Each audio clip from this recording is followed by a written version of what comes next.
On our first day in Japan, we had a light breakfast at our hotel before going to the Tsukiji market. I hope I said that right. This video was filmed back in April. I'm just now getting around to editing this. As you can see, the cherry blossoms are out and they are so beautiful. I'm so glad we timed this trip to be able to see them. This market was so cool to see all of the different foods and vendors. I do recommend coming in early so it's not as crowded. We had to try everything that we saw on TikTok, my favorite being the strawberry mochi. It was so yummy. We kept walking around until we found these wagyu sticks where they cook it in front of you, and the fire was really cool. It instantly melts in your mouth. I can't remember exactly what we paid for it, but I remember it was totally worth it. The last thing we got at the market was the famous tuna. We got the variety of different fatty tuna. This was another hit for me. I just love tuna. I will say the fattiest piece of tuna wasn't my favorite, but if you like it, you would absolutely love this. One thing that surprised me about Tokyo is that a lot of their coffee shops don't open until later on in the day, but this one was in a residential area and actually was open pretty early, and it was a really cool mix of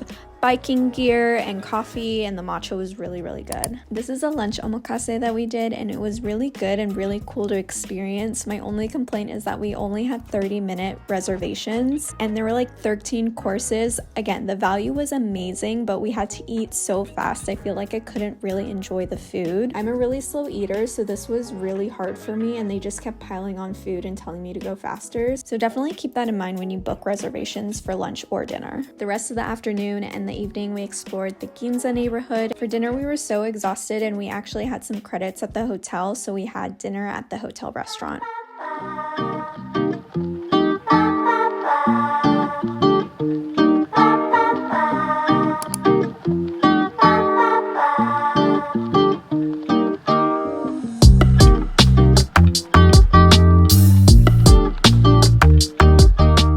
So this is garlic, scallop, and butter popcorn, and then we have oolong iced tea. Oh, look, it's just refreshing. It's just refreshing. I don't know if I love iced tea, but this is pretty decent. Did you like this? I'm nervous about this one. It's good. Salty, addicting. Oh, yeah, it's salty. Definitely can taste the butter. I like it because it's not super fishy with the scallop. Like, I hear the shrimp ones are really fishy.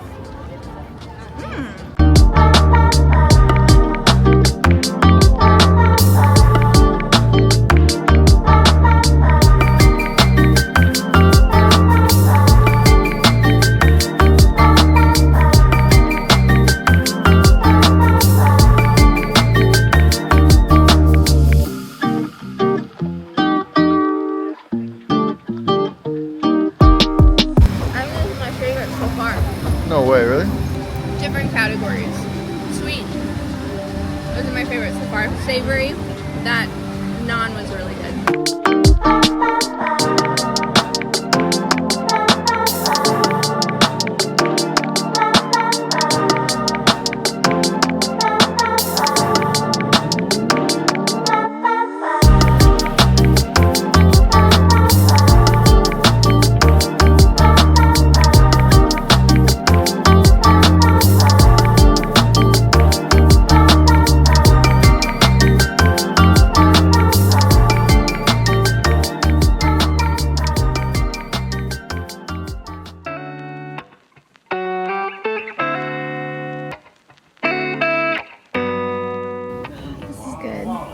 This is really good. I want to try this. Is it good? What kind of milk do they use for? It's just whole. That's a bold coffee flavor too. That's good. I really like this coffee. You're right, I'm 3 coffees in today. I'm gonna tweak out. What neighborhood are we in? Shimokitazawa. What he said. Shimokitazawa. I think it's like 10 minutes from Shibuya. In Harajuku. It's like super cute, very neighborhoody, but there are so many thrift shops here and coffee shops and restaurants, but it still feels very residential. We stumbled across this coffee shop. It's called The Usual. Devin got premium grade. Ceremonial grade matcha, and I got this honey latte. Very rich, very bold. We wanted to kill some time before shopping because some of the shops most of the shops are not open yet. That's one thing, is coffee shops and shopping open later than you would expect, so like 11, 12. But I'm really excited to shop because I didn't pack any clothes for this trip and I'm already out of clothes. So I need to get more. Wait, I need to show them the texture of this matcha. Oh my goodness.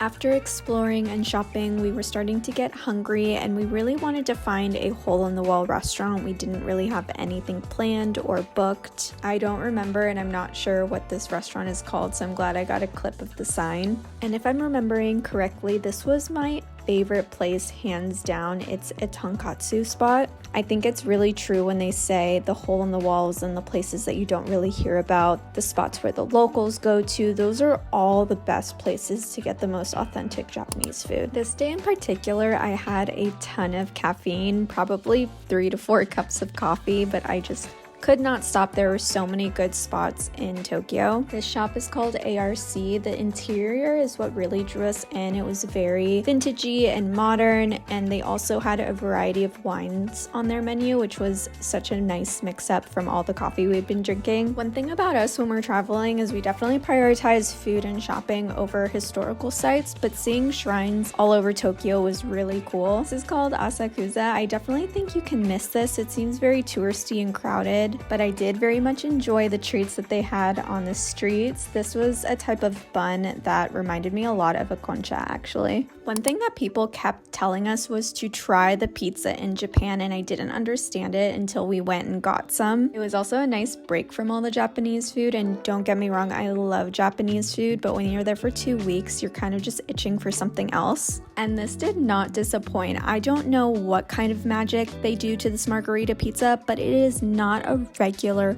margarita pizza. I mean, they even do pizza omakase, so you can make it a whole experience and just see how they do pizza differently. This is our hotel in Tokyo. This is the entrance, and then we have the bathroom, the mirror and the sink right here. Here's the bed. It was so comfy, and then over here you have your spot for your luggages and hang all your coats and things. And then I really like the interior design and all the furniture that they have. So cute. It's like a decent sized hotel room in my opinion. District, like a lot of offices are here. We're really close to the Tokyo Tower. And now we're checking out, getting ready to go to Kyoto. So we have all of our luggages. We're gonna ship those, and then we're gonna take our carry-on with us on the train. So that's the plan today. Are you ready? Yep. Let's roll.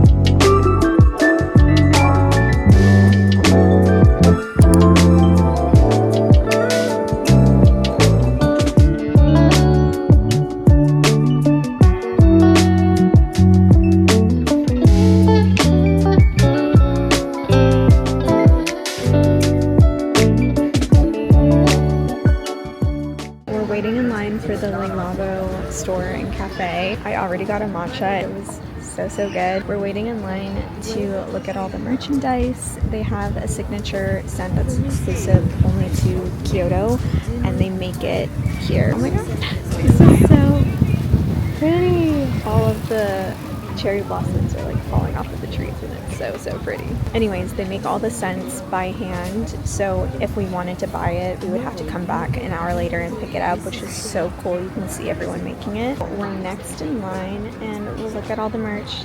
It's kind of pricey though, so I don't know if I'm going to end up walking out with anything, so we'll see.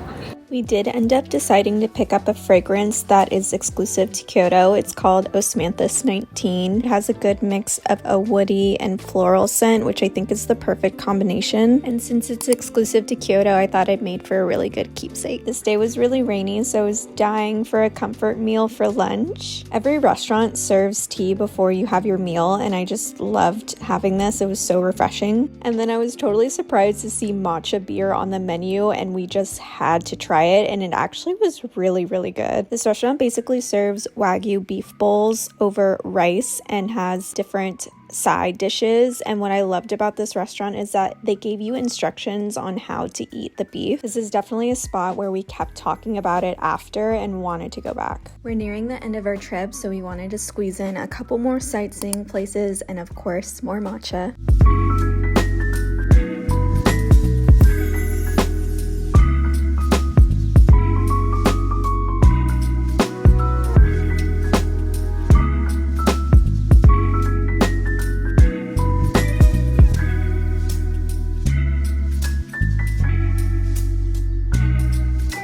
Definitely recommend checking out this bakery. They had so many different pastries that varied on the side of savory and sweet. This spot has 2 locations from what I remember, and I recommend coming in early so that way you get more to choose from. I came in a little later in the morning after sightseeing and there was still plenty of options. This place was added to our list based off of recommendations from friends and family who had already been to Japan before. This place is super popular, so if you want to eat here, you have to line up at 9 a.m. to put your name down to receive a time slot, and then you come back at that time. This place was really good. You get 3 patties and you eat them different ways, alone, over rice, and then with an egg yolk. If you're a foodie and Japan is on your bucket list, I highly recommend it. This was some of the best food I've ever eaten. While we did try some viral TikTok places that we saw, I highly recommend going off the beaten path. That's where the food really surprised us the most and were the best meals we've ever had. And especially in Kyoto, don't forget to try all of the matcha you possibly can.